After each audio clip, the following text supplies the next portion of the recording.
binge watching to the stream that we do here every Monday, where I go over the gaming news that we first discussed in the Sunday video, but now I go more in depth. We kind of discuss things together, of course, because it's September. It's a crazy, crazy time while I wait here for the people in the chat to come in.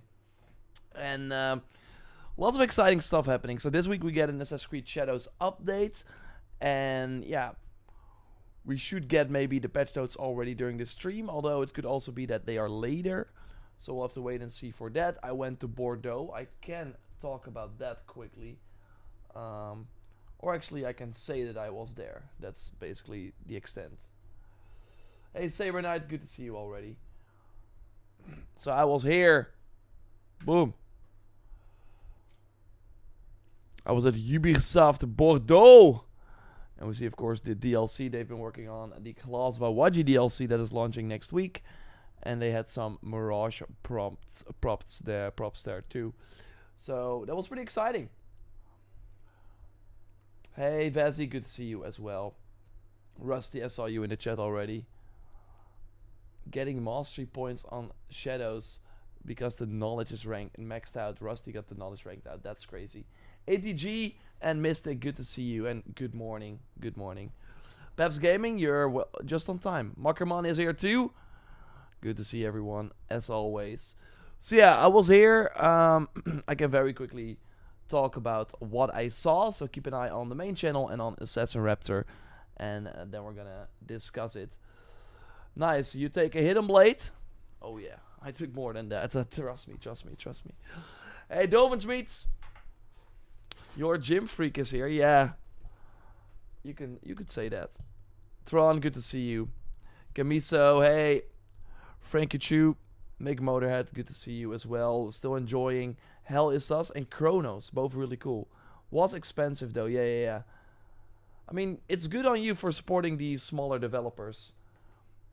With, of course, both of them being made by a relatively small team. It's not the typical, AAA. So, good on you. Good on you. Hey, William, good to see you as well. Let's see, did I shout at everyone? Camiso.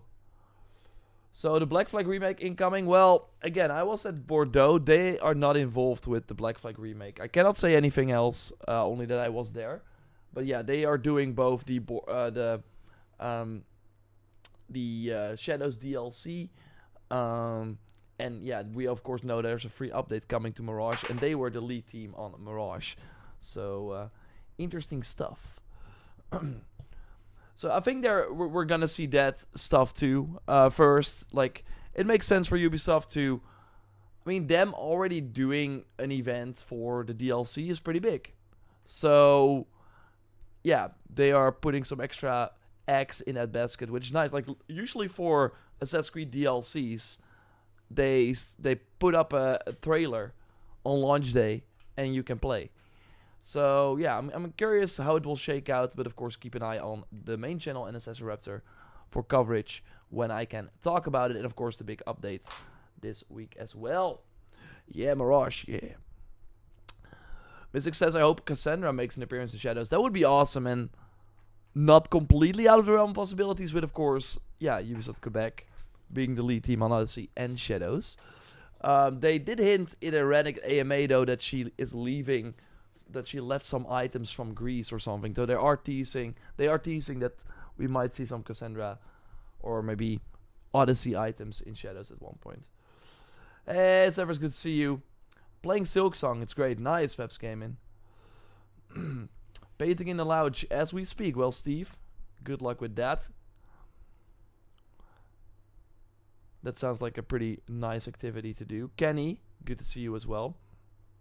I didn't enjoy the main game, but looking forward to the DLC. Yeah, again, the DLC is made by a different team. Yeah, keep an eye on the channels. No DLC trailer yet. No, not yet. Black Knight, good to see you as well there. And Ghost Mode Geezer. I thought we were getting an update before Class of Watching. We are. So we should hear about it at some point. Will she still collect artifacts? Talk about Cassandra. I mean, that seems to be her purpose, right? Going around the world. How's Yote? Well, King Lance, that's of course the other thing that I can confirm. So we just looked at the images for Bordeaux here. Talked a bit about that. And yeah, the other thing I can confirm is that I have Ghost of Yote. Thanks Sony for the early Ghost of Yote code. Expect my review on September 25th, followed by lots of other spoiler-free content. Super excited. So this is all I can share regarding this. But yeah, it's on my PlayStation right now. And yeah, good times. September, exciting times. But that's all I can say. So I'm not going to spend more time on it because it's going to be get in that awkward situation where everyone wants to know stuff. And they're like, yeah, blink twice if it's good, stuff like that. We're not doing that. We're not doing that. Will the Shadows update drop tomorrow? That's a good question. We have not heard anything about it. So, of course, we will be live here, probably when the patch notes usually drop. But something is telling me that it might be later. So, yeah, they usually drop the updates on Tuesday, but then they also announce that the update is going to drop on a Tuesday, and they have not done that yet. So, it's going to be coming this week, but we don't know when yet. But, yeah. Blink 3 times then, says Bobby. How many hours have you already? Again, Markerman, I cannot say anything. And I'm not going to risk anything. Like, you don't want me to now spill some tiny details and then Sony is being like, yeah, well, yeah, you screwed up. No more codes for you. And that means that I can never do reviews again for Sony games. Never make tips and tricks. So, no, we're not going to do that. That's not a smart idea at all. I'm ready for Borderlands 4 this Friday. Yeah, Kenny, that's another big game. We will have a big video for that game on the main channel. Avatar Theory, good to see you. Hey, you're with Ubisoft doing a third-person update for Avatar in December. You think they will do more DLC for the game too? Well, there was a... Let's see... So yeah, if you missed it, let's see.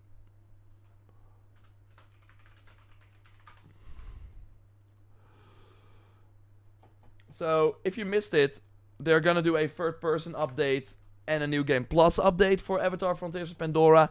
And before that, Tom Henderson hinted at a director's cut for the game coming this year. And that was before we knew about that update. So I think we're probably going to... Yeah, when the new movie comes out, that is the first time an Avatar movie comes out and the game is out at the same time. So I really think they're gonna put out a director's cut. I think makes a lot of sense. Include all the DLC, and then have the update of course ready as well, and then also include some content based on the movie. I would be shocked if they don't do that, but what that looks like we don't know. But I'm not expecting like a full-on DLC. I'm maybe only expecting items. I think they mostly want to focus on people who have not played the game yet. I think that's the thing. Hex Day release date prediction. I'm gonna say November 2026.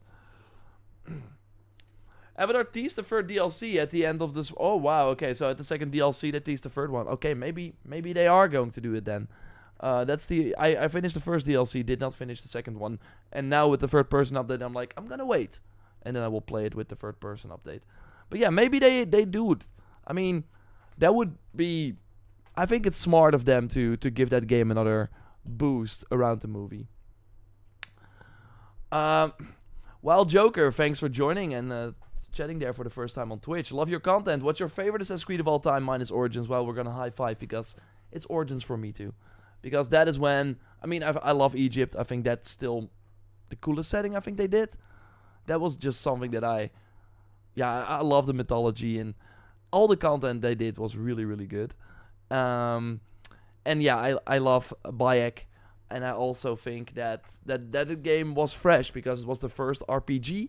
And even though, of course, Odyssey, Valhalla, Shadows, if you look at them and really go in depth, you notice there are a lot of differences. But... the concept, the whole formula is still kind of the same. And for Origins, it was the first time we saw that. So that is why that is also my favorite. When is the Ghost of Yote review dropping? On September 25th. Hey, Yappy, good to see you here as well. Paradox, any news on the Black Flag remake? Sadly not. Sadly not.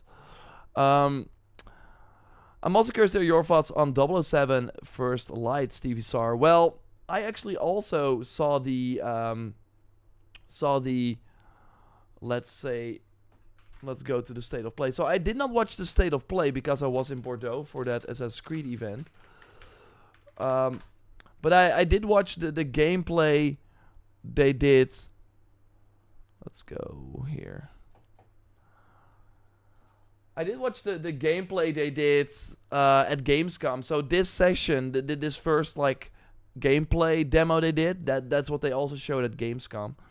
And for me, it's really like, feel like we don't have as many games like this anymore, where you're a special agent with the AAA budget that you want, going to these very, very cool, different, high-end locations.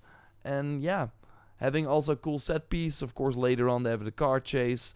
I don't think it's like very exciting in terms of gameplay, but I do think it's gonna be fun to have these here and there. Maybe they will, like, Bond will drive different vehicles too. But yeah, they constantly have crazy things going on.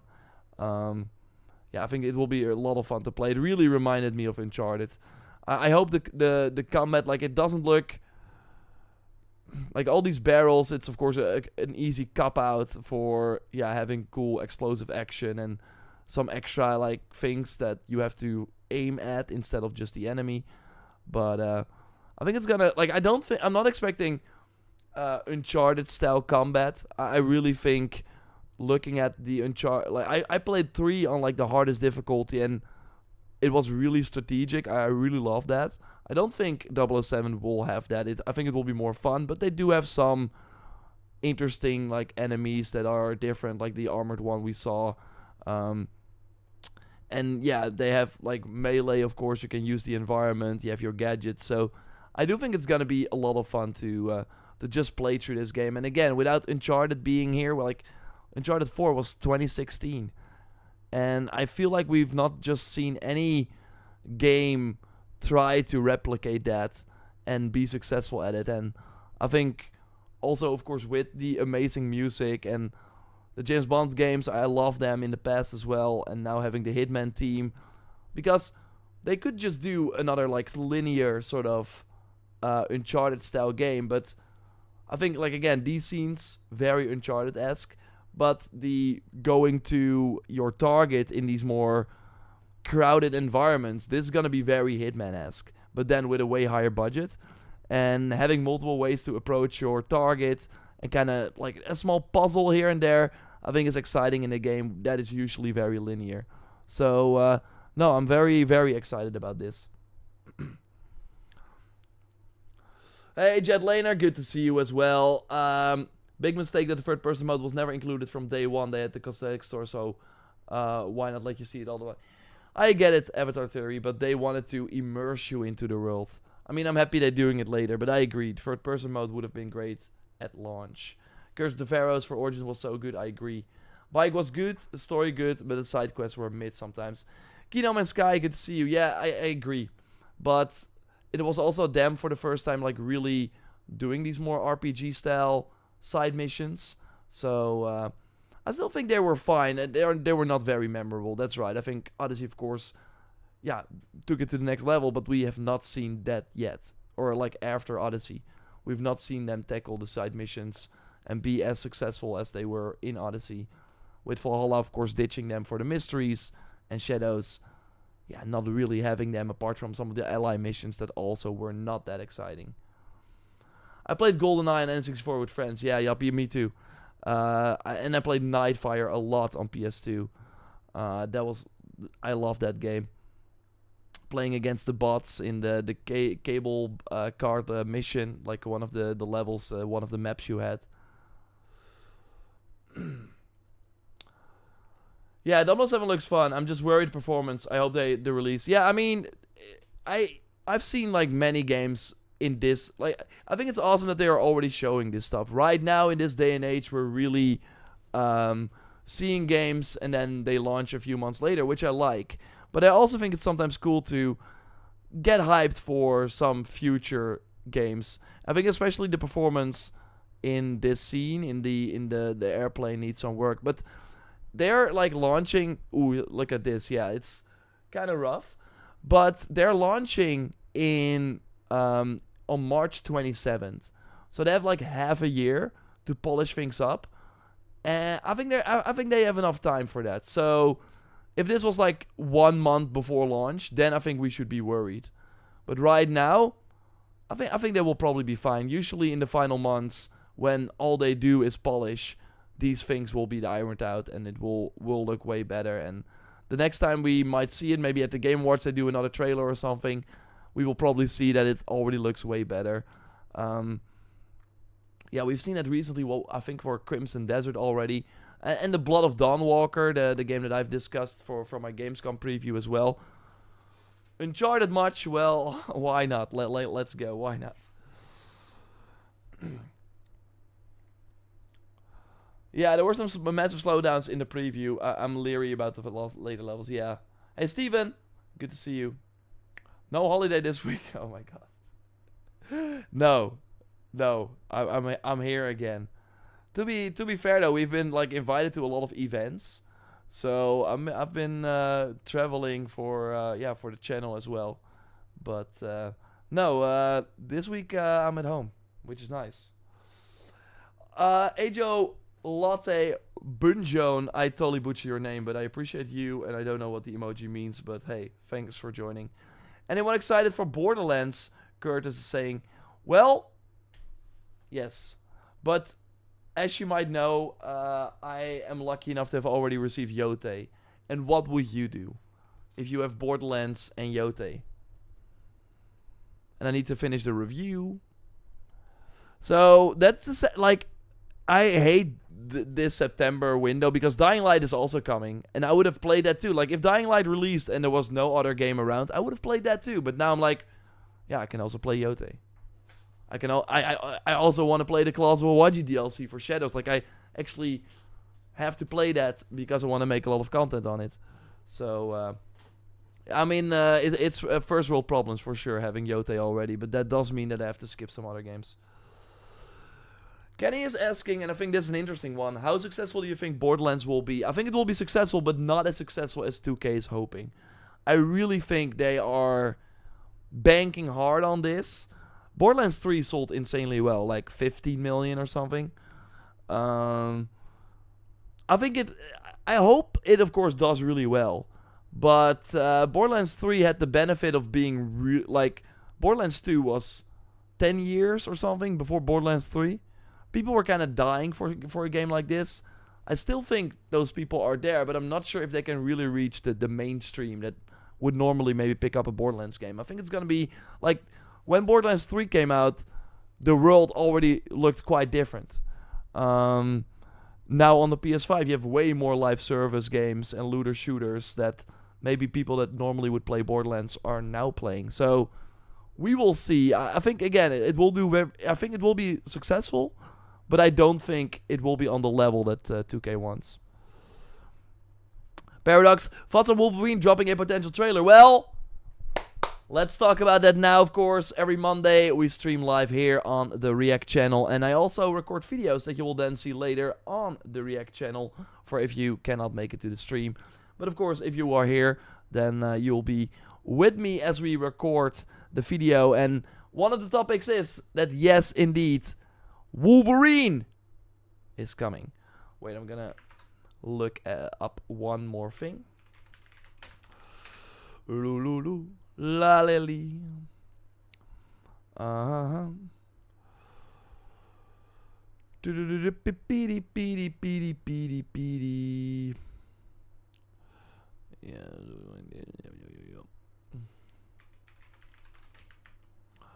Boom. Okay. Let's do that. Let's record.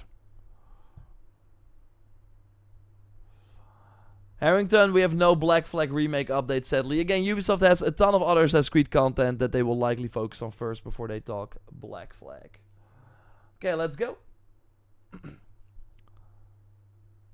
We're finally getting a Wolverine trailer very soon, according to a new rumor. I also want to kind of look at what we know about the game so far, so let's get into it. We start at Insider Gaming, exclusive Insomniac games, likely to be... exclusive Insomniac games' Wolverine is likely going to be at the PlayStation next State of Play. because sources have revealed that Insomniac is ready to be shown off for the first time officially since the 2021 PlayStation Showcase. Because yes, this trailer, all we have, was from 4 years ago. That's crazy. There were hints that this might be taking place in the same universe as Spider-Man from Insomniac, so that is kind of interesting. Of course, a lot has also changed since this reveal. Let's first go back to Tom Henderson and then look at some of the things we know about the game, or actually that happened, that also create kind of a red flag in a way. And I also want to look at the state of play and what we can expect from that. So other sources have revealed that, so first, according to sources who wish to remain anonymous as they could not talk about the company plans, PlayStation is currently planning its next state of play towards the end of September. So that's once again a confirmation, which is good news. Other sources revealed that Insomniac Games' Wolverine is almost certainly going to be at the event, as the production of the next trailer has now been completed. If the game does not appear at the state of play, then the trailer will undoubtedly be released in the next few months, with the Game Awards in December, on December 12th to be exact, being the next candidate. I talked about it before though. Sony has a new trend right now with the state of plays. At the end of every state of play, they tease or like reveal, basically highlight a big PlayStation Studios game. Last state of play was the Marvel fighting game Token.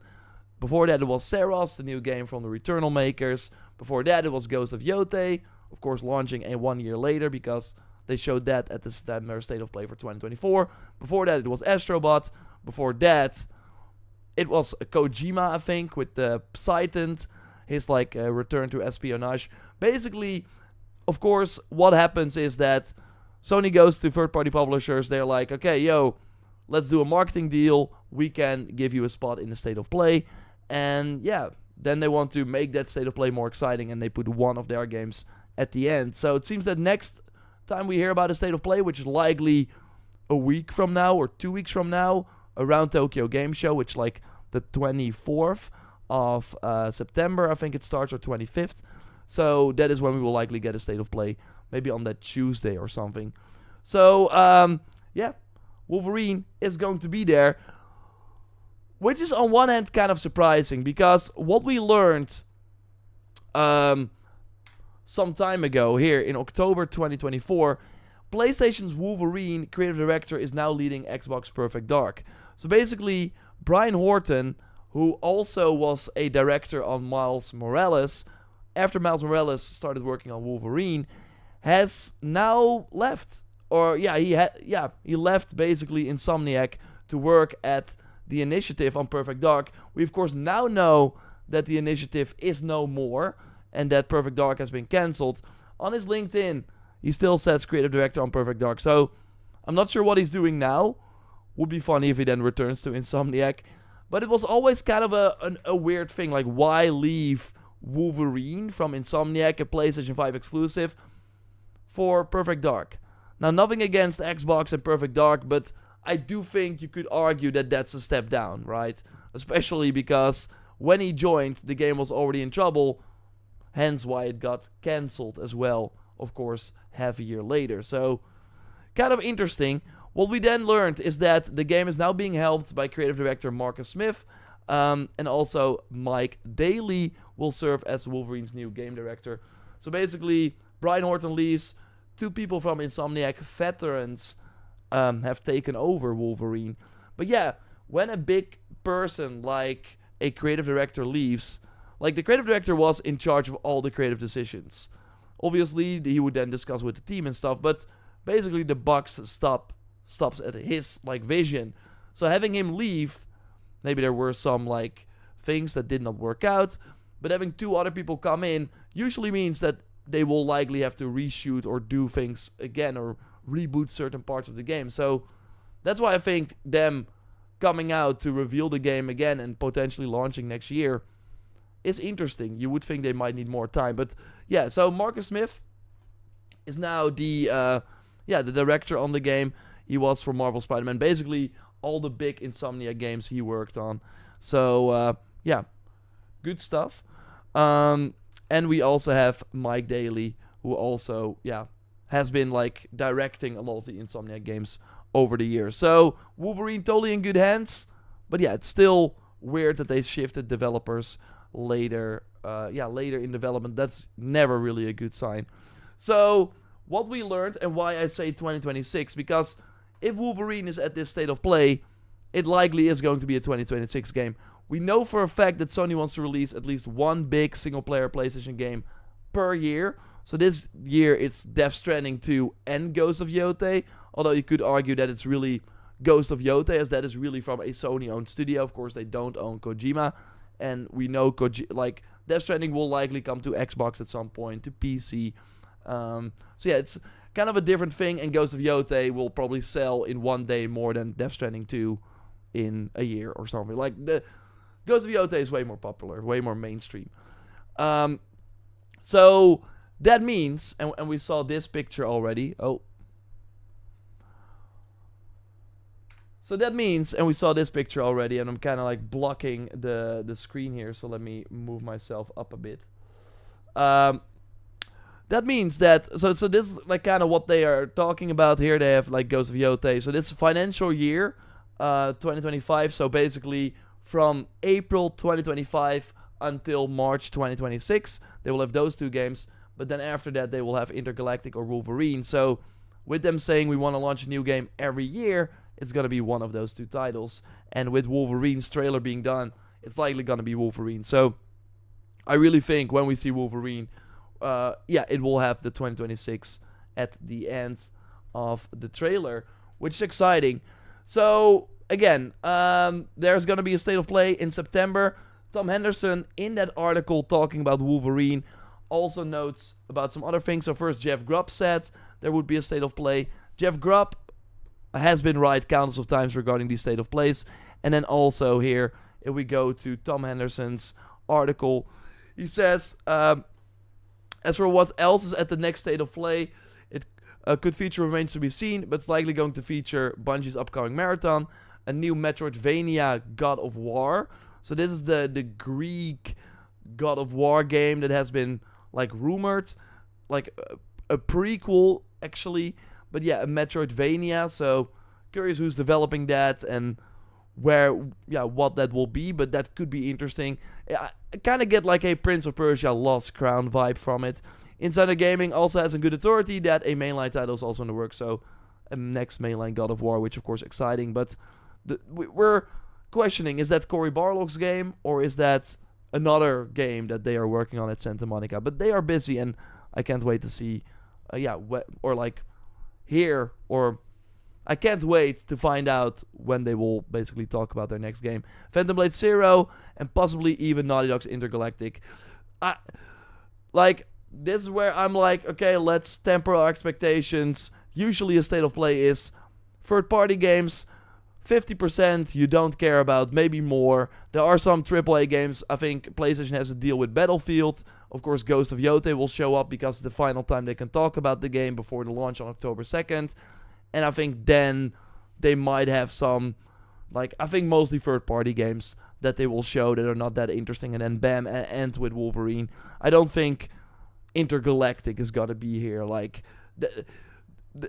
They are really saving those big announcements for the next state of play. So then every time they can beef up a state of play instead of basically revealing all their cards in one show. That's what they did with the PlayStation Showcase, but that is sadly not happening anymore. But I'm very curious about Wolverine. Of course, the game leaked heavily during the Insomniac hack. And curious if a lot has changed. I looked at some of those things. I don't recommend it because there are a lot of spoilers in there too. But maybe those things have changed after Brian Horton left. It's going to be interesting, but I cannot wait to see this game. And 2026 is going to be wild if Wolverine drops there too. But on the other hand, that might mean that Venom is no more. Of course, we also had the leak that there's going to be a Miles Morales type game for Spider-Man 2 focused on Venom. But Insomniac launching Wolverine and Venom in the same year would be kind of crazy. Either way, Wolverine, we're going to see it very soon. I'm excited. I totally believe this rumor. Tom Henderson has a great track record. Let me know if you're excited. And of course, when the state of play is announced, I will do a video. We will be live reacting to it as well. So let me know what you hope to see. And I will speak to you soon. Goodbye. Of course, I am not leaving. That was the end. Slawomir, good to see you. Is there any upcoming hack and slash games? They just launched Lost Soul Aside. Hell is Us is like a hack and slash. I could argue. You could argue. Feels like they showed Intergalactic teaser too early. The only reason we know that the game is because there are some Drugman quotes in the interview. Yeah, to be fair, I'm a happy Mig Motorhead that they showed it, because Naughty Dog this whole generation, their sort of reputation has been, oh, they're just remaking and remastering their games. So them actually confirming, yo, we're making a new IP, and then also being able to get feedback early on. I'm not sure if they're taking that feedback into consideration, but I do think that reveal has kind of like not been going over extremely well. Of course, people are excited for it. It's probably gonna do well. It's probably, I think that the gameplay will be very important when they show that. But I really thought like 10 years ago, if you would say, yo, Naughty Dog's making a new IP, then the world would stop, right? That would be a 100% like ratio trailer, but that was, Intergalactic was not that. Maybe also because of the setting, and of course being another Guardians of the Galaxy type thing they got going on, and we just had Concord, so people were already like, what, this is like another Concord? So not all of things were working in its favor, but I do think when they finally show gameplay, will likely be exciting. When do you stream with Luke Stevens? Free roam is not that, we're just super busy, but I would love to join him this week. I'm gonna send him a message after this. No Paradox, I'm not leaving. I have not played Silksong, I'm playing other games. Sadly, but I might do it. I'm hearing good things, but also the difficulty is a bit too much. Maybe maybe people who are playing it can confirm or deny. Stevie Star said Intergalactic seems like 2027, 2028. Honestly, to me, yeah, I get that too. I think that's probably true. Bro, where the heck is the Horizon multiplayer game, Kenny? Yeah, that's a good question. When we know more about that, of course, I will be telling you here. But I think for the PS5 generation, we will have Intergalactic Wolverine. And does Sony really need other games? Like, I mean, to be fair, I think all the games they are launching for PlayStation 6 in the first few years will come to PS5 as well. But at one point, they have to sell the PS6 too. And yeah, I do think holding the next Horizon single-player game, Spider-Man 3, I do think you want those to be the PS6 titles. Right. I really want an update on Horizon Online game, me too. Twice as many games as Xbox this gen and half the amount of studios. I mean, Xbox has been catching up. Like, their lineup this year has been really, really good. And last year, they've been, again, I think they've been catching up and they got a pretty cool lineup coming. Next year is gonna be crazy for them. If we get a Wolverine trailer before Marvel 1943, that would be wild. I think for 1943 and Lonely Fates, good to see you. I think for 1943, they just have to be at the Game Awards, have a trailer, finally show gameplay, and then be like, yo, February 2026, mic drop. Like, we don't need to see more for that game. That game was announced too soon. I think they should have like announced that and launched it 2 months later. But they, of course, had the Unreal Engine deal going for them. I died a lot in Silksong. Sometimes it becomes ignoring. Yeah, I'm not... That doesn't sound that exciting. But who knows? I do have my RG Li. I might boot it up. I have a Switch too. It seems like the perfect game for that. Steven is asking, will you be covering the new KCD2 DLC? No. Like, that is really... to be honest, KCD2 is just not really my type of game. It's too realistic and... I like a bit of a fantasy flavor in my games. So, yeah, that, of course, is super grounded. But I think it's really well done. You really see the passion and the quality in that game. But also, here, it's launching September 9th, that DLC. We have so much other games to play. It's kind of crazy. Well, Helldivers sold really well, and I've been testing crossovers, and so far positive. I will start testing my PS5 soon. Nice. I wonder if they changed anything that leaked a while back. Yeah, me too, Uranium, for the Wolverine game. I agree. Yeah, me too. But it's still very good. Yeah. Pepsi Gaming. Again, I might get around to it. KCD2 third person, yeah. Don't blame me, this year's loaded. Yeah. And I've been playing a lot of Shadows. Maybe I should have like put that. I should have been putting some time in other games. But to be fair, like Shadows is of course the main thing I cover, and I really enjoy that. Kurt's asking, will you be playing Blood of the Dawnwalker early? I hope so. I'm really looking forward to that game. That Gamescom demo, that was my number 2 in my top 7 games that I checked. So, yeah, I think it's gonna be a very, very fun game to play, and really a game that kind of like changes how you approach the open world genre, and I think that's gonna be very exciting.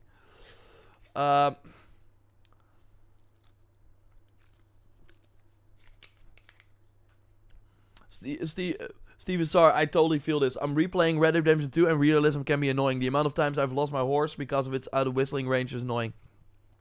Yeah, that's crazy. I think Red Dead Redemption 2 is the best open world I've ever played in terms of like random encounters and having some secrets here and there.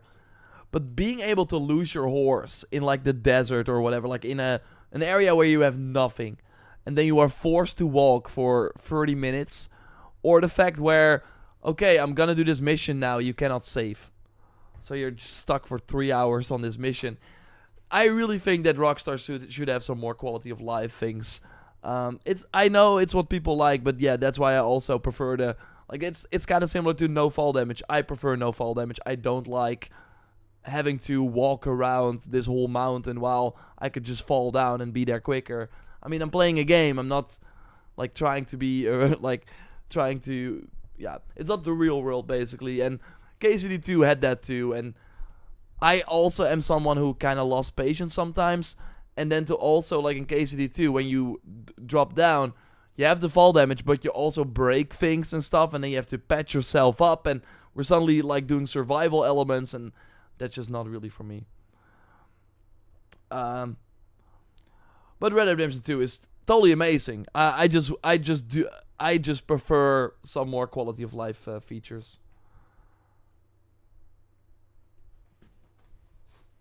PS4 was just insane. Yeah, we got a question here. Let's see. Paradox. Thoughts on the PS5 generation so far? It's really lacking games. I would argue that... it's... I don't think the problem is that it's lacking games. There are too many games in general. And I really think that it's mostly because of COVID. During COVID, a lot of developers... Of course, there was the gaming boom. Gaming was big. People were stuck at home. People that never bought a console suddenly were playing a lot of games, etc. So a lot of games were being made, and I think that that's what we're seeing in these years, where just all these games that started during COVID are now finally coming to fruition. Next to the fact that we're in this part of the generation now, like year 5, where at one point there. Like, a lot of games that started at the start of the PS5 generation, they're now coming out. So it's kind of a combination of things happening. But I think that what this PS5 generation is lacking are the monumental titles. You gotta drop everything, and the games where you even tell your non-gaming friends about. I think that is kind of what this generation is missing. And the PS4 had many of them. The first Spider-Man, obviously. God of War, like those are games that you would talk about. Like, if you're not gaming right now, you're missing out. And the PS5 has been a continuation of those games, but obviously a sequel, unless it's like groundbreaking and really different. And I think The Lost is Part 2 was that, for better or for worse. Some people liked it, some people did not. But it invoked something in people. It actually had people talking. It was like a what the heck is this game? They're doing pretty crazy stuff. And I think Ragnarok was insanely good.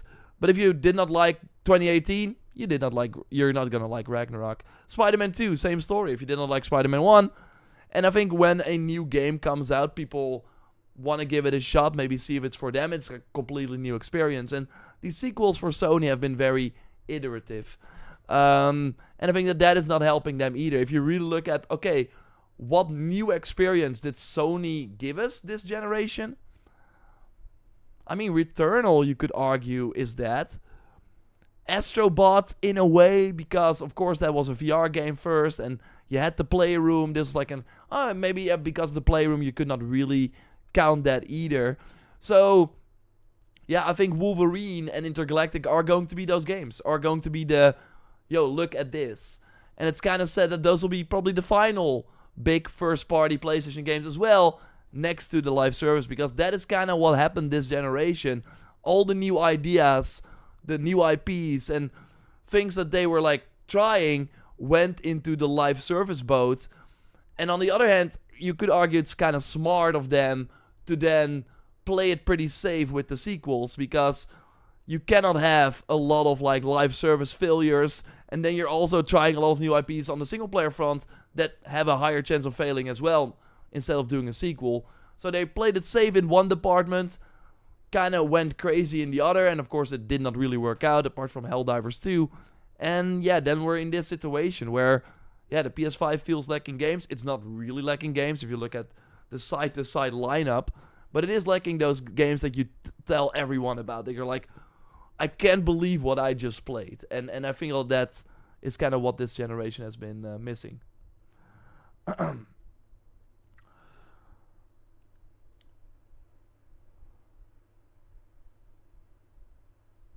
Yeah, not I'm just doing Twitch like next to it, but yeah, that's basically it. Sofiano's backs, and this is like a very experimental stream. Like we're talking on the React channel. It's really to kind of like yeah, talk more directly with you. That's why I really enjoy these streams, and that's why I don't want to do it on the main channel, because then you have other people coming in and they're like, "What is this?" And on the main channel, I want to have more focused and yeah, less freestyle. But yeah, it seems that people are kind of agreeing with what I just said. Yeah, at least we will finish the generation with a bang, I guess. I hope so. Make Motorhead, I agree. I don't think we're gonna get tired of the Samurais and Ninjas. Maybe not tired, but I am ready for something else. And I think that was what, like, Assassin's Creed Odyssey, like being in Greece, it was just such a cool setting that we don't see often, that other companies are doing not doing as well. I think that is where Assassin's Creed shines the best, if they are picking a setting that has not been done before, with like Egypt, Odyssey with Greece, the Viking era. Look, there have been Viking games, but not on that scope, not on that scale. So them finally doing Japan, while we had Ghost of Tsushima and Rise of the Ronin, like, yeah, it did not make the same splash because you could already experience that before. So I do hope that they, yeah, with Hexe, of course, the German, like, witch hunts, that's new, that's exciting. And then, of course, hopefully, yeah, they do more stuff that we just have not seen before in games. I think that's going to be more exciting. Remnant 2 was kind of the game for me. I wanted to tell everyone about it. Yeah, nice. Yeah, Remnant 2 did really, really well. I kind of liked it too. Following that speculation about the PS6 coming in 2027, does that mean Horizon 3 won't be a launch title for the new console? Yes, Steve. I don't think Horizon 3 is going to come anytime soon. My theory for the longest time has always been, and I hope it's not true. I hope it's not true. But, like, if the online project is successful, we might see a smaller Horizon 3. I really like... Ragnarok was more popular than 2018, God of War 2018. I think Spider-Man 2 was more popular than Spider-Man 1. Maybe not in the end, but like it sold it reached the next milestone of sales, or like the big 15 million sold faster than the first game. For Horizon, that did not happen. It sold the same on the same pace, and after that it's dropped down significantly because they put it on PlayStation Plus Extra, so that did not help them either. So I think they might do a smaller Horizon 3. Like, I hope I'm wrong, and then they're probably gonna go crazy, but I think it's gonna be hard for them to convince people that skipped the second game to come back for the third one. So yeah, I think it's gonna be, but maybe with the multiplayer game, if it's successful and they have more eyes on Horizon than ever, and maybe the Netflix movie is good, or it's on Netflix anymore, it's like Paramount now.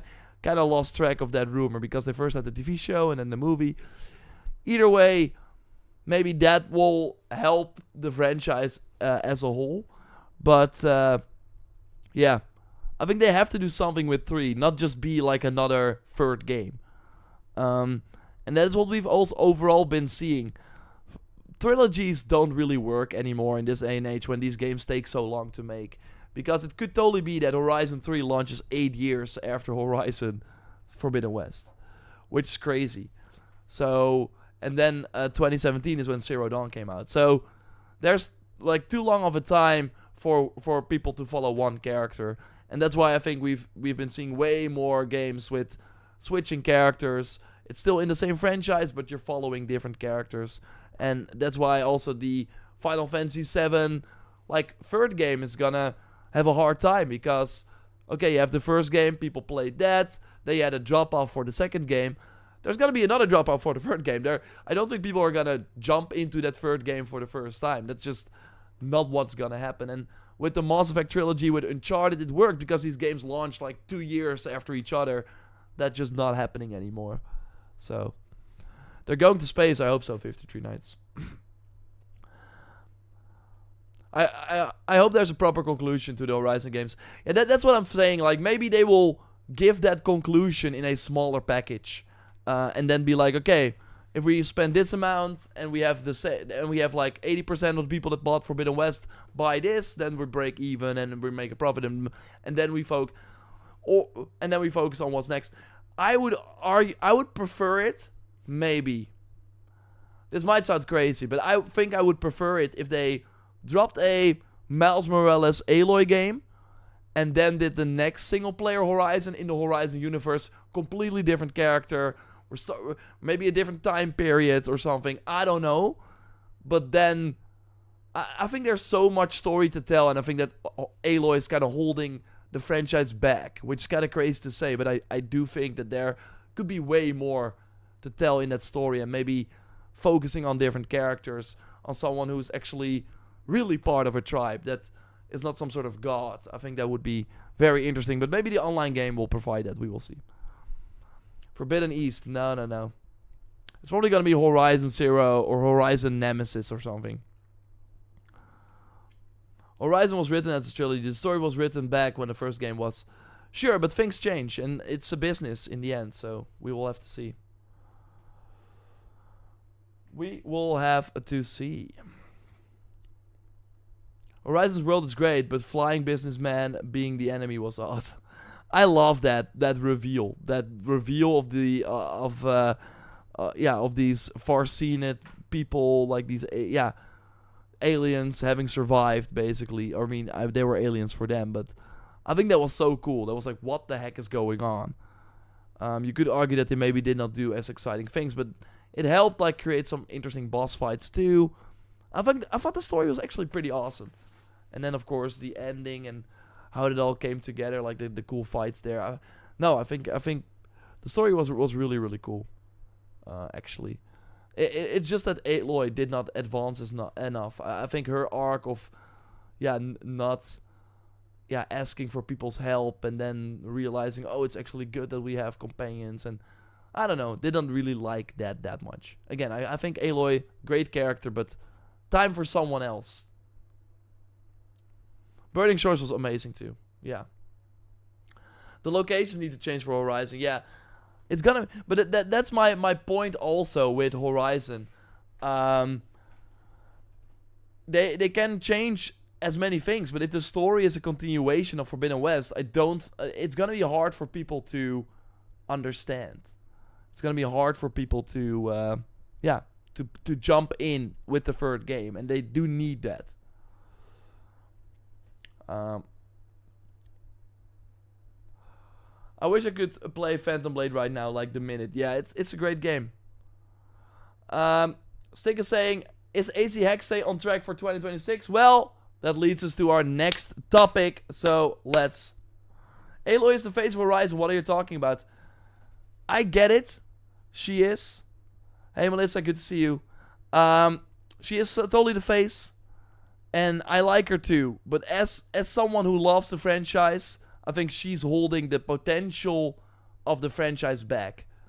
I think going for a different character, because I kind of know if they make third game about the Aloy again, and it seems like they're probably gonna do that, I kind of think I already kind of know what I'm gonna expect, but I'm ready for something new. If this trilogy was out every 2 years, bam, we have a new game, and it's in 6 years we have the whole trilogy out. Of course, never realistic, but then I would be down for more Aloy. But now, having played Horizon some time back, Burning Shores was great too.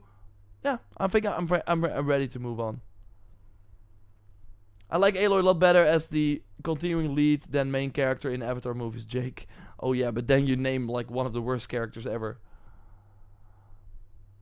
I didn't like it so much as the first game. I was expecting lush environments. For me, Forbidden West, I think it was a really, really good game. But for me, it like that's another thing where I'm like, Aloy, I like her, but I think Horizon's world, and especially if you read the notes for Forbidden West in Zero Dawn, they were really like, don't go there. I know about people that went to the Forbidden West, they never returned, etc., etc. And then you come there as Aloy, and it's like a piece of cake. Like, I never was I like, oh my god, oh no, this machine is gonna attack me, I'm gonna die. And I wish there were, maybe they should not make it full horror themed, but I do wish that they would make the world feel more dangerous. And because you are Aloy, where you slow down time and blah blah blah, you're never really in danger.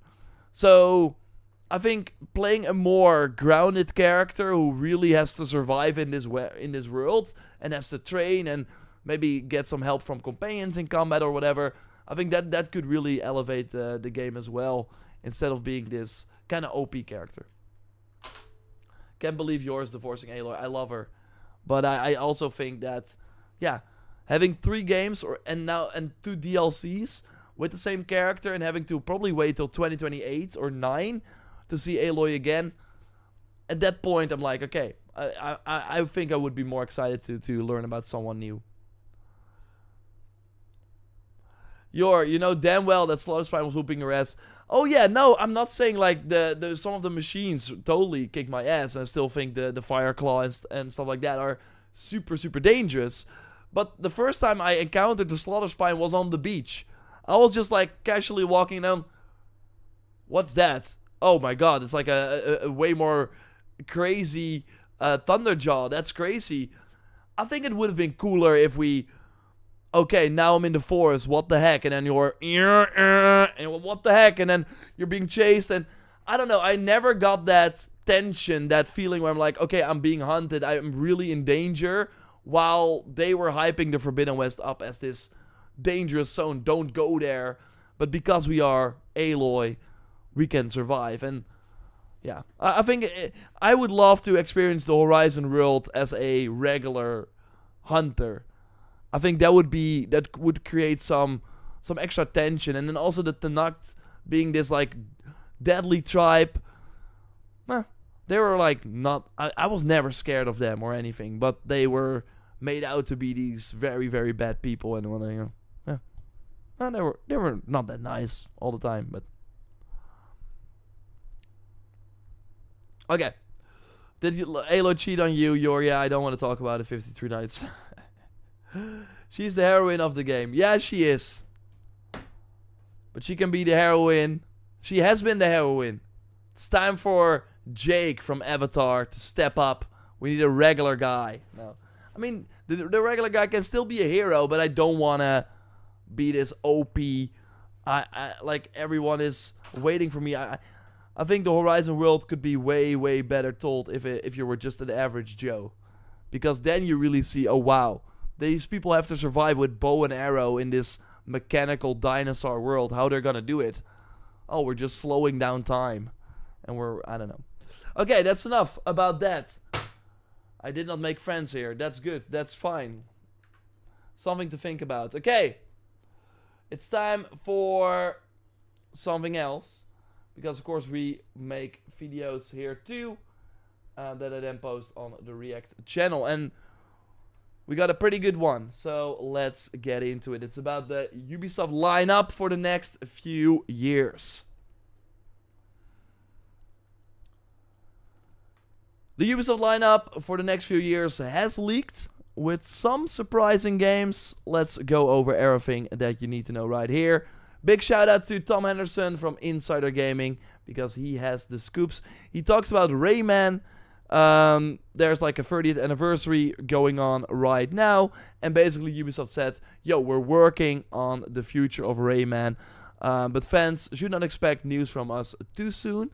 Well, Insider Gaming notes that they're working on a Rayman remake codenamed Steambot, and if that is successful, it seems to be launching in late 2026, then yeah, they want to like do Rayman 4. But of course, remember Prince of Persia: The Lost Crown? I think it sold 1 million with like a $50 price tag. Pretty good for a Prince of Persia game and a side-scroller. Ubisoft was not happy about it. They divided the teams and basically kind of, yeah, they were not really satisfied because they had way too high expectations. So we have to wait and see if they will like the amount of people that buy the Rayman remake. But yeah, that's one of the games they have, because Tom Henderson continues saying that Ubisoft games in 2026, 2027. So of course Ubisoft has kind of a slow time ever since Valhalla released at the end of 2020. Remember that they launched Watch Dogs Legion, Assassin's Creed Valhalla, and Immortals in a month apart. 3 big open world games. You could argue that anyone who is interested in one of those games would consider buying the other one too. They just dropped them all at the launch, like around the launch of the PS5 and Xbox Series. But yeah, that is very interesting. We got Concerned Citizen. Thanks as always for your support. Metal Gear Solid Delta gameplay is horrible. Don't buy it. Stick to Phantom Pain. Aye, that sucks. That sucks to read. I still have that on my backlog. But yeah, too many other games, of course, coming out. But that sucks. I played Metal Gear Solid Delta actually on the 3DS, and I bought that second analog stick. Yeah, I also did not like the gameplay, but I have hope that yeah, Delta is better. It's the first time I'm hearing about it, but Concerned Citizen, thanks for noting it at least. Okay, let's get back into the topic. So yeah, Ubisoft games 2026, 2027. Let's look at the list. Project Over, the next mainline Ghost Recon game. We actually got some info from Tom Henderson recently. One of the interesting things here, for one, yeah, it's returning to the first-person perspective. I mean, that did not go well for Avatar. They, of course, changed that later on, because now, with the December update, they are adding a third-person mode. I know not everyone is happy with this, but they're seemingly going for kind of a different audience with this game. For one, it seems to be built on Unreal Engine, which is quite a change, and not a lot of games are made on Unreal Engine at Ubisoft.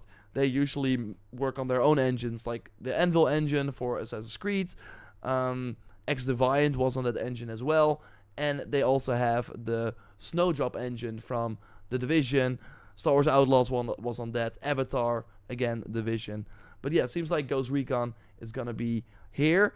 We also learned that it would be in internal alpha later this year. So this was in June 30th, 2025. The game should look a little bit like Ready or Not, that has been popping off. So again, they're going for a more realistic sort of approach. Yeah, and I think it's gonna be interesting. So what this report basically says is that sources have indicating that the Eternal Alpha to final release could take 12 months. So in theory, the next Ghost Recon could launch sometime in fall 2026. So that seems to be the time period. If I had to bet, I think it's gonna be like September, because then you would be out before the next Call of Duty. Of course, another big first-person shooter. So they're probably aiming September for this game, which is interesting. For context, the Prince of Persia: Sands of Time remake, codenamed Rewind, entered the internal alpha in June 2025, and it's forecast to release before April or March 31st, 2026. So basically, that's less than a year for when it went into eternal alpha. So yeah, we will see the next Ghost Recon likely at the Ubisoft Forward next year. Then, of course, the big one, the next mainline Assassin's Creed, Hexay. We had some early details here from Tom Henderson as well. Hexay is understood to be more a linear experience compared to the predecessors, with some elements of open world exploration, somewhat akin to some of the earlier Assassin's Creed games. So basically, you have all your linear open world missions, but that, or like your linear missions in the open world games, but kind of a smaller space. It could also be kind of like the Tomb Raider games. They also had these very linear set piece moments, and then you came in a more, you got into a more open zone area. God of War is kind of similar as well, where of course you had your linear play through the level, and then afterwards, if you wanted, you could explore more from the realm, and that also had multiple paths that you could go to. Still a very linear game, but it's gonna be interesting for Hexay to to go in that direction. So it's gonna be a female lead. Elsa is what this rumor says, being hunted by 16th century German soldiers. That should look like this. So again, these are very early details from April 2024. Lots have changed. We of course noticed the Valhalla team working on it. I'm gonna say fall 2026. So November is probably when they will launch this game, because you want to have those Assassin's Creed games in November. I think that makes the most sense, even though Shadows of course got delayed. I don't think Ubisoft wants to do that again. This game has been in development then when it comes out for 5 years. That's the longest we've ever had for an Assassin's Creed game, with Shadows being 4 years and 4 months, if you count the delay of course as well. So I have high hopes. I mean, I'm ready for something new. I really am curious if they're able to deliver on that. Then we also have the Splinter Cell remake. Not a lot to talk about. That's the Far Cry 6 team. After Far Cry 6 in 2021, they started working on this. Should also be out next year. Then, I think the big one, the next Far Cry, because that's been kind of quiet, of course, regarding Far Cry. And yeah, we know about this rumor. Again, this also from some time ago, December 2024. But the big thing is, of course, that Blackbeard will now see the players rescue the family, not played by Cillian Murphy. That was, of course, a rumor that went around, who have been kidnapped by a conspiracy cult who have been performing hallucinogenic experiments on animals and children. It's said that the player has 24 real-life hours, 72 hours in-game to rescue their family, and the timer is reflected in-game by the player wearing a watch on the wrist. And what I find interesting is that if you look here at Blood of the Dawnwalker, this is the new game from ex-Witcher developers, and you see in the top right corner of the screen, rescue your family, 22 days left. So this game, of course, totally like being developed alongside each other. They both had the same idea of having a sort of timer where, yeah, you do things in the world, but hey, you gotta at one point go and rescue your family. The system, how this works here, is more like a Persona though, and I think that would, to be fair, be also better maybe for Far Cry. So basically, if you just explore the open world, do things and grind, maybe fight some enemies, the time does not move forward. While, according to the rumor, in Far Cry, you have 24 real-life hours. So if you spend 5 hours fishing, not a smart idea. And that would be kind of weird for a Far Cry game, right? You want to chill out. You want to just kind of take it at your own pace. This game, though, and we are not seeing it here, but you basically have... So a day basically has 1, 2, like 8 sort of like bars. And some quest objectives that you do move those bars forward. So you can just spend a lot of time in the world, relax, the time will not move forward. The moment you do side missions or missions, the time will move forward. So I think that is a very clever system. So then you basically know... and you kind of have control over when the time moves forward. So, again, I think this game is looking very, very interesting. And I hope they deliver on that. But yeah, back to Ubisoft and to Far Cry. I think it's cool that they're trying something different. But I would also argue that maybe this is a bit too much. But I also think that we will just have to wait and see how they handle it and what their theory is on this. But at least having multiple endings, maybe choosing, actually, that right now in a Far Cry game, you of course you leave the tutorial island and then you can go wherever you want, but it doesn't matter which order you do. in this next Far Cry game, it should matter. It should be that, okay, if I go to this family member first, I might be able to save them, while if I go to that person lost, maybe they're already dead by the time I reach them. Whatever. It's gonna be interesting. So Ubisoft has also been working on a Far Cry extraction-based shooter, but that has been rebooted in March 2025. And yeah, I don't want to spend too much time on it, but Tom says, I have a feeling this might get cancelled. Of course, extraction shooters, can you name like multiple popular extraction shooters? Like Escape of Tarkov, of course. So, a lot of people are trying the extraction-based shooter, but I don't think we've seen many successes. So, yeah, I agree with Tom. This might get cancelled. Then Project Rewind, we already talked about it. Prince of Persia remake, of course, should come out before April 2026. Maybe it's at the upcoming State of Play. That should be in September. That would be cool. Then we also have some interesting titles. Some newer ones. Project Altera, an Animal Crossing-esque type game. And I have some info on this too. Let's see. Ooh. Oh, wow, okay, I did not have it in the right order. Let's see. Yeah. Ubisoft has a new project in development under the codename Altera that will be a new social sim that uses voxel creations. Sources say that the gameplay loop will be akin to the likes of Animal Crossing. So it's described to be as an Animal Crossing-inspired social sim that will see players inhabit a home island, and that will consist of interactable NPCs named matterlings. What? Okay. Sources said that players will be able to leave their home island and go to other worlds, which consist of different biomes, different types of matterlings, enemies, materials, and more. So, seems like there will be some content. Sounds more like a not Harvest Moon yet, you had one of those Harvest Moon type games where you would also go for Rune Factory, I think it's called. Where you would also, next to building a farm and stuff, also go into dungeons, where you'll be able to interact with other players. I mean, more power to them for trying something different, and of course, Animal Crossing is never gonna launch on other platforms, so yeah, this could work for them. Project Crest, a World War II extraction-based shooter. Go get them, I guess. And also Beyond Good and Evil 2. Yes, I know, but it's still happening. Okay, we will have to wait and see. Then before that, he also notes Project Obsidian, the Assassin's Creed 4 Black Flag, and Project Invictus, the Assassin's Creed multiplayer game. Multiplayer as in, it seems to be Fall Guys based in the sense of that it's like multiple characters join an arena. You do sort of like a parkour or certain challenges, and then one player falls off or something, and then you go to the next game, and then basically one is the winner at the end. Release dates are up in the air, but were scheduled to be released by the end of 2025. I don't think that's gonna happen.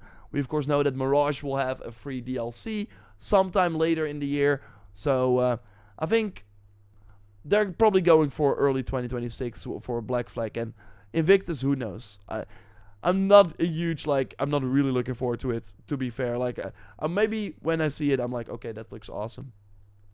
Then if we look beyond 2027, other future projects include The Division 3, which was already confirmed. The Star Wars Outlaws team is basically working on that now. The next mainline, The Crew game, because The Crew Motorfest did actually pretty well. And multiple other mainline and smaller Assassin's Creed experiences. We can quickly look at that. So, yeah, Tom Henderson also had in May 2025 a full roadmap of all the Assassin's Creed games. Jade, the mobile game, whatever's happening with that. Tencent is publishing that, so yeah, we will have to wait and see when that finally shows up. So we already talked about these.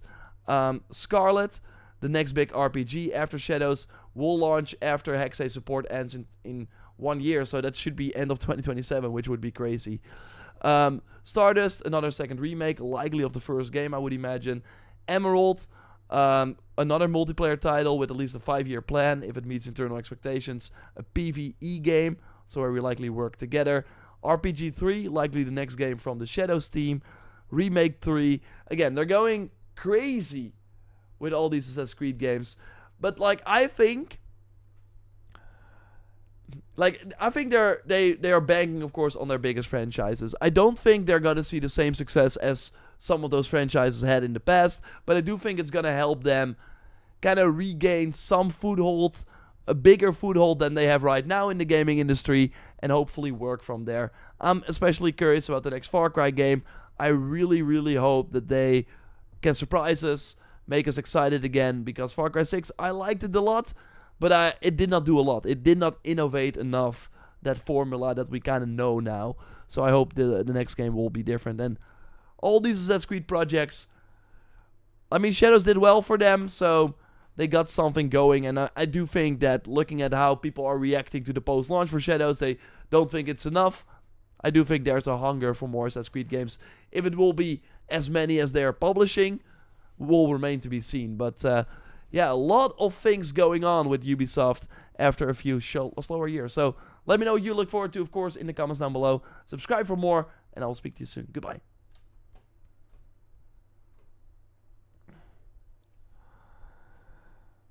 Dawn Walker looks cool. Yeah, for sure. Concerned Citizen. What I think about the new Digimon game coming out, not really a game for me. Very sad about the first person Ghost Recon. I love the first, and the second, I love the Division. Yeah, I get it. But I think it's also fine that they're trying something different. Although having Ghost Recon also still being open world, and then Far Cry launching that soon. So maybe Far Cry is gonna take another year off, like that they are coming back in 2027. We will see. Will Jade be playable on the Xbox Rock Ally handheld? I tried Destiny Rising on the ROG. It did not really work for me, but maybe I should like tweak more settings and stuff. But yeah, overall, it should. There are like PC emulators for Android games where it should work. But I hope it does. But hard to say right now. When is the Shadow Notes coming out? Normally it launches on 6 p.m. so in like 15 minutes. But we will see what they do now. Remake is hiring for a game director right now, really.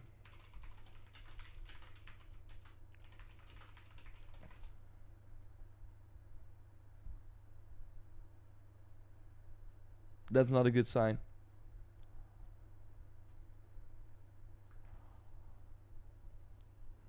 Well, Far Cry almost takes as many holidays as Shore. Maybe. They have so many projects, but not a lot of releases. No, yeah, but that's gonna change No Man's Sky. It really seems that after COVID, of course, their whole slate did not really do well, and they've kind of going back to the drawing board and giving those titles more time.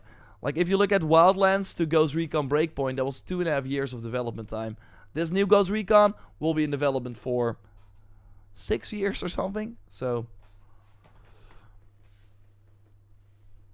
Author of Dreams. Do you mean the world trailer where they were showing like all the different worlds? I saw that for Ghost of Yote.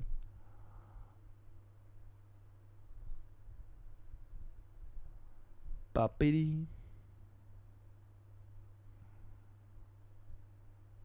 Papiri. Not seeing a lot of other news since we went live.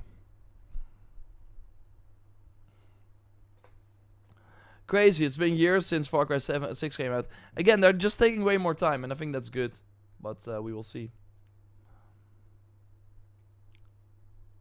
They said the time would only move forward via quest in Blood of the Dawn Walker. Yeah. I said that too, right? 53 nights. I said like side missions and main missions.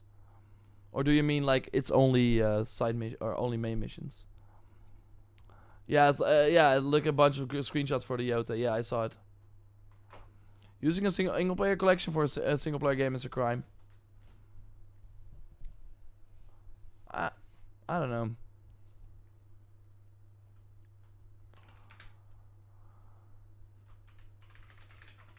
Unless it's on like a handheld, I think most people are have an internet connection.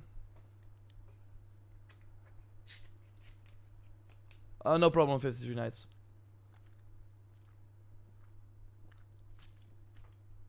Yeah, it looks great. Looks really, really good.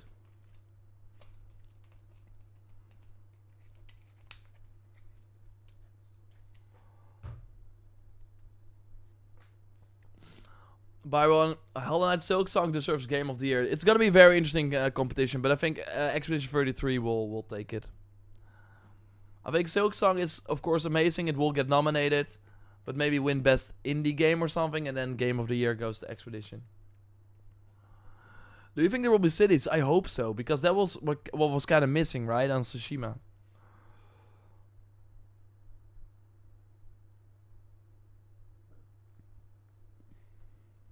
Saber Knight, I agree. I wish the season changing was in every game from now on, yeah. But it doesn't really, like, for Assassin's Creed, it doesn't make sense for all the games. For Japan, it did, but I think for the RPGs, they should keep it. But for example, for a Hexe, if it's like a more linear game, it does make sense that you're suddenly in the snow. I hope Hell's Us wins something. I don't know, Saber Knight. This year's packed. This year's packed. Yeah, Expedition is taking GOTY. I think so too.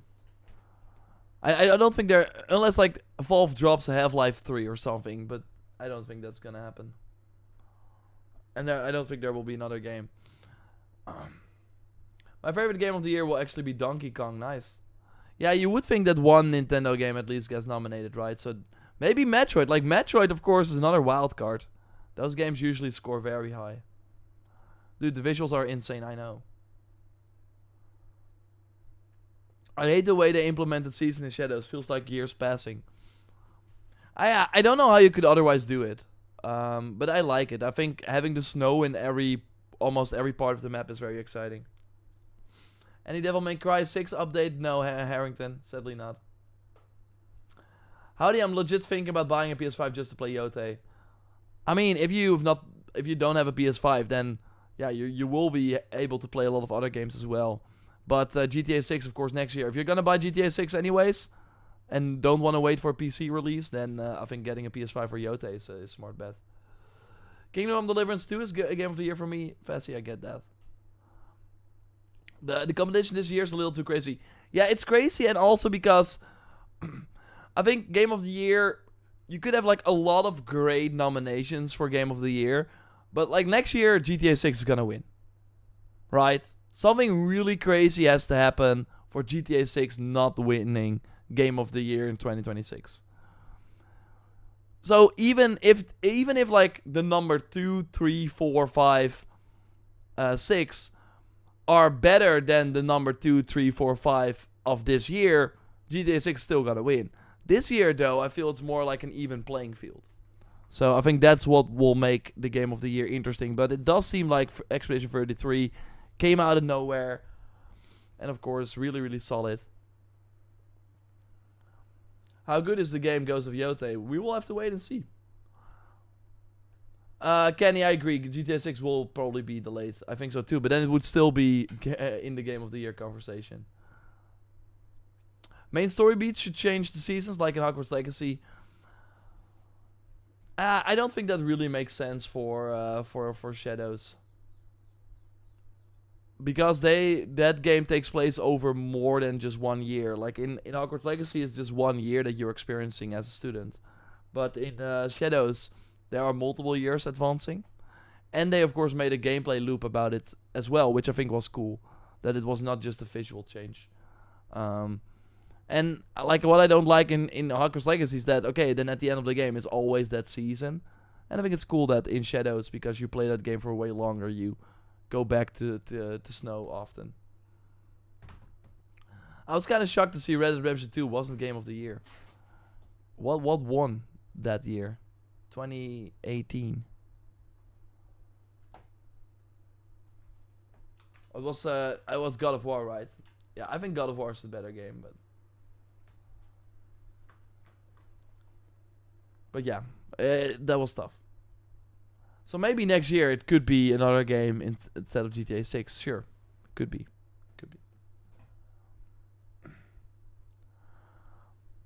I think the Game Award needs nomination, nothing by passion project. Just show every industry from games to TV shows to movies to every underdog can be successful. Yeah, for sure. Is there any Elder Scrolls 6 will be come out in 2026? No. Yeah. With just a 30 people team, that's still crazy. Of course, they had like other people helping them out, but that was the core team, which is kind of crazy. That year, Red Dead Redemption 2 won almost everything except for Game of the Year. Yeah. To be... I mean, you can make an argument for both God of War and Red Dead Redemption 2. But like, if you look at the game that was years later, still the more talked about game, I do think it's probably Red Dead Redemption 2. And that like, going back to Red Dead Redemption 2 right now, you still see things that game does that no other game does. And I think God of War 2018, the single cut camera was of course cool, but like more creative decision. It was not a really, oh my god, this is really something that now every game should have, right? But we need a category for most pointless remake.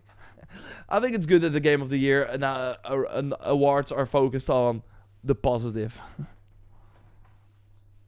I remember the God of War reveal trailer. Well, actually, I was in the audience when Kratos stepped out of the shadows and everyone went crazy. And of course, that the orchestra there, it was really cool.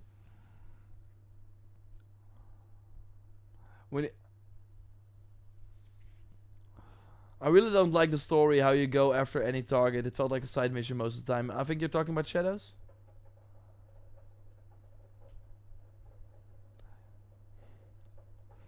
My vote is KCD2. I really hope that it at least gets nominated. That would be a snub. But there are so many other games. So many other games.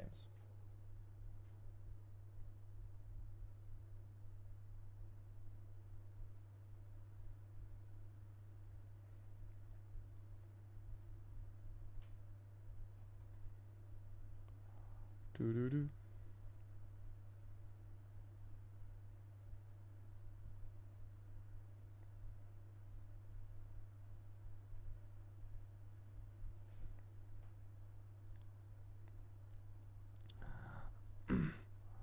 Alex, I cannot say anything about Yote, but I will be able to talk about it on September 25th, and that will be before the game comes out, so they can still pre-order if you want.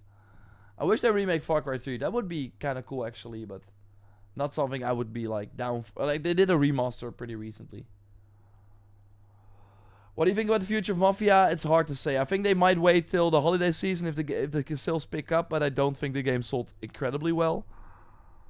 And it kind of has been forgotten about already.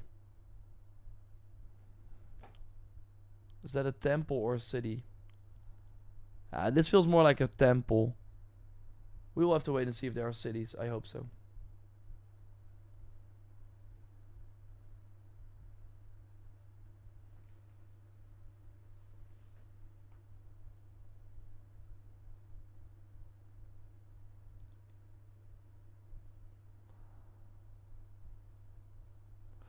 Do you believe Yote has a big chance of winning Game of the Year or a worthy competitor? I don't think it's gonna win because it's a sequel, but I do think it could be nominated if it really surprises people and it's more than what people expect. If it's like Ghost of Tsushima, different character, more depth combat, it might win, like be nominated for best art direction or something like that. But if they really surprise with the story and it's like, oh my god, then I do think it can be nominated. But that's another. Like, that might, like, overtake Kingdom Come then, or something. Like, it's gonna be very hard. I heard they might remake Mafia 2 next. That would be cool. That could be cool. Who are my favorite developers, Jor? Yeah, Guerrilla Games, obviously, for Horizon. I think they are just, like, technical, like, masterpieces. And they really made a very interesting franchise from scratch. I love Sucker Punch 2. Their gameplay is just phenomenal. Just a lot of the Sony first party studios, Insomniac, love them as well. Yeah, obviously I like the Ubisoft Montreal and Quebec teams working on the Assassin's Creed franchise. I'm probably forgetting a lot, but those are like the top of my head. Naughty Dog, obviously, yeah. So the PlayStation Studios. Those are probably my favorite developers. Those are like the games that I drop everything and I cannot wait to play because I know it will be a certain quality. I know it will have really good gameplay, amazing graphics, like the best that there is on that point. And yeah, excited.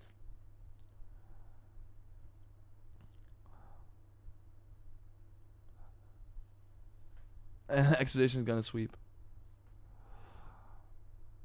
Every weekly stream needs the background of Yote. It's so relaxing. Yeah, I agree.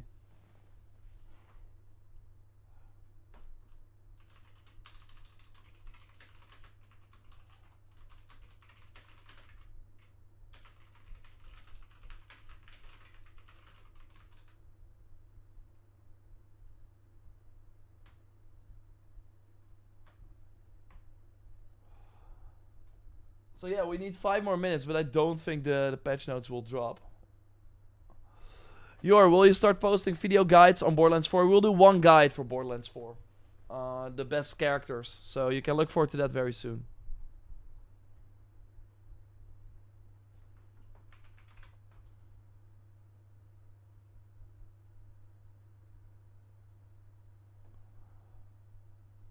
Because there are a lot of other games that we want to focus on.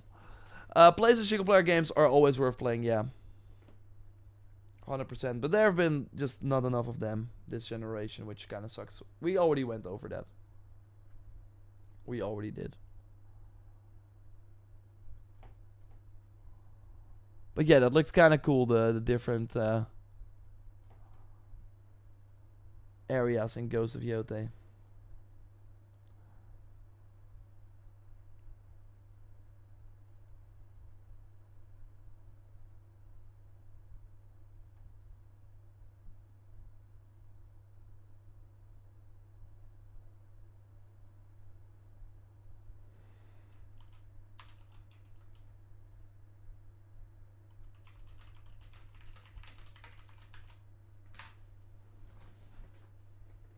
PlayStation got into serious trouble after Concord. Soon it's gonna be Marathon of Fair Games. We will see. They say they are learning. They say they are learning, so we will see. But yeah, I do think Marathon might be fine. I think Marathon could be salvaged because still Bungie, big team, still experience there. So maybe it's not too late for that. But Fair Games, I don't know, man. I would be shocked if that turned out to be a good game.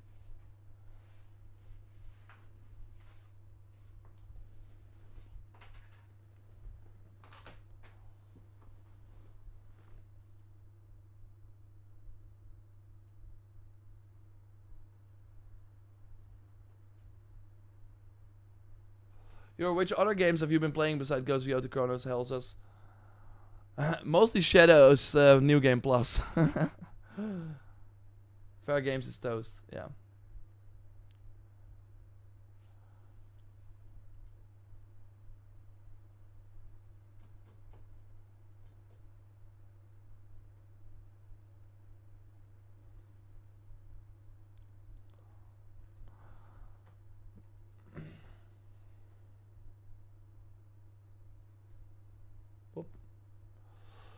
Let's go to the Twitter page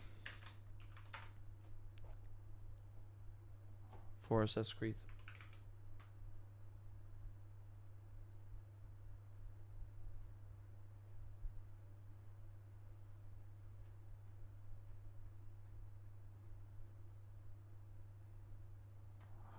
Because you would think they might...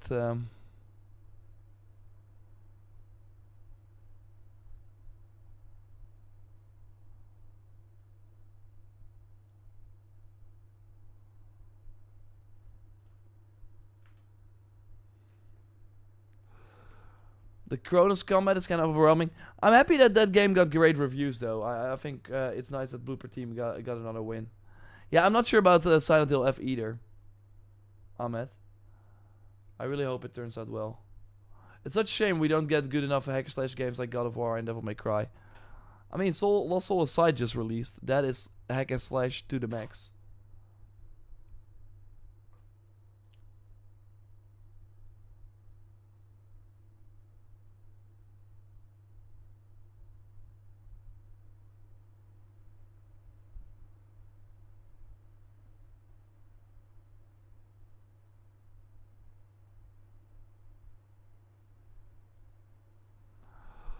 Kronos was great. I love the atmosphere. Nice. Okay, it's 1 more minute. What if there was a crossover Age of Shadows and Jotun? It's kind of crazy if they're not doing that, but we will see. That would be cool though. A third-person fantasy roguelike. I mean, remove the roguelike, and I mean, Byron. From Somewhere kind of killed the hack and slash genre. Not really though. Like Phantom Blade Zero, it actually made it work for a lot of developers as well. They're like making a hack slash game, applying some Souls-like elements. But like Stellar Blade, for example, has some Souls-like elements, but it was kind of a hack and slash game. I'm not seeing a new post. So yeah, I don't think it's happening.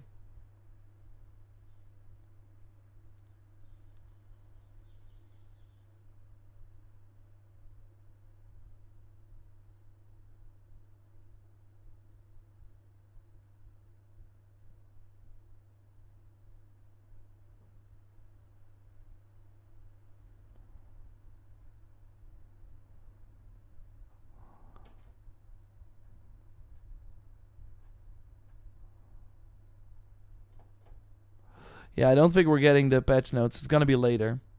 So keep an eye out for that. I'll of course have a lot of Colossal Waji and Shadows update stuff. So look forward to that. Thanks for watching as always these Monday streams. Hope you had a great time. We'll be back next week with another one of these. And have a great week.